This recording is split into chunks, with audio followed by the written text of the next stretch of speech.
7th standard mathematics term 1 chapter 1 exercise 1.3 objective type questions.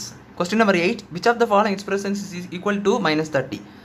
So இதில் எந்த expression வந்து minus 30 ஈக்குவலாக வரும் கேட்டுருக்காங்க. ஸோ பார்த்தோன்னே தெரியும் லாஸ்ட் எக்ஸ்பிரஷன் -6 × +5 பார்த்தீங்கன்னா -30 ப்ளஸ் மைனஸ் சும்மா 5. ஸோ ஒரு சைன் தான் இருக்குது. ஸோ ஒரு மைனஸ் வரும். 6 5 30. ஸோ இதுதான் அவங்க ஆப்ஷன், வேறு எதுவுமே வராது பார்த்துக்கோங்க.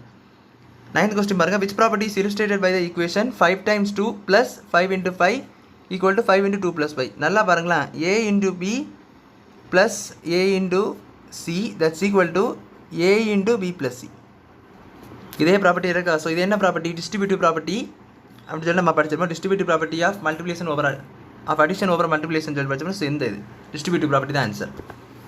ஸோ அடுத்த பாருங்கள், கொஸ்டின் நம்பர் 10, 11 × -1. ஸோ 11 1 சார் 11 ஒரு மைனஸ் இருக்குது. ஏன்னா ஒரு மைனஸ் இருந்தாச்சுன்னா இங்கே ஒரு மைனஸ் உள்ள ஆன்சர் தான் வரும். ஸோ இங்கே பார்த்தீங்கன்னா எல்லாம் 1 0 இந்த மாதிரி இருக்குது. ஸோ லாஸ்ட் ஆப்ஷன் தான் ஆன்சர்.